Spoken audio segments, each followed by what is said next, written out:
ఈరోజు కీరాతో ఒక different recipe చూపించబోతున్నాను. కీరా చాట్. దీనికి లేతగా ఉన్న ఒక 2 కీరాలను తీసుకున్నాను. పొట్టు తీసేసి దాన్ని మధ్యలోకి కట్ చేసుకోవాలి. కట్ చేసుకున్నాక ఆ మధ్యలో ఉన్న పల్ప్ ఏదైతే ఉంటుందో ఆ పల్పుని స్పూన్తో నీట్గా తీసేసేయండి. అంటే మనం స్టఫ్ చేసుకోవడానికి వీలుగా చేసుకుంటున్నాం అన్నమాట.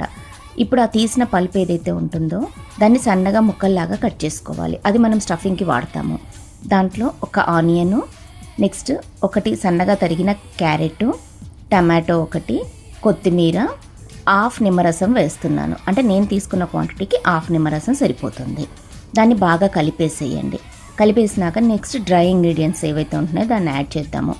నెక్స్ట్ దాంట్లో సాల్ట్, చిల్లీ పౌడరు, జీరా పౌడరు, చాట్ మసాలా ఇవన్నీ వేసి బాగా కలుపుతున్నాను. తీసుకున్న క్వాంటిటీని బట్టి అడ్జస్ట్ చేసుకోండి. నేను ఇంగ్రీడియంట్స్ డీటెయిల్గా రాస్తాను. ఇప్పుడు నేను వేసింది గ్రీన్ చట్నీ. ఆ గ్రీన్ చట్నీ వేస్తే టేస్ట్ బాగుంటుంది. మీ దగ్గర ఉంటే యాడ్ చేయండి, లేకపోతే స్కిప్ చేయండి.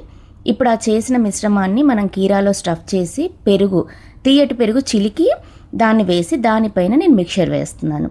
అంతేనండి, ఎంతో టేస్టీగా ఉండే మన కీరా చాట్ రెడీ.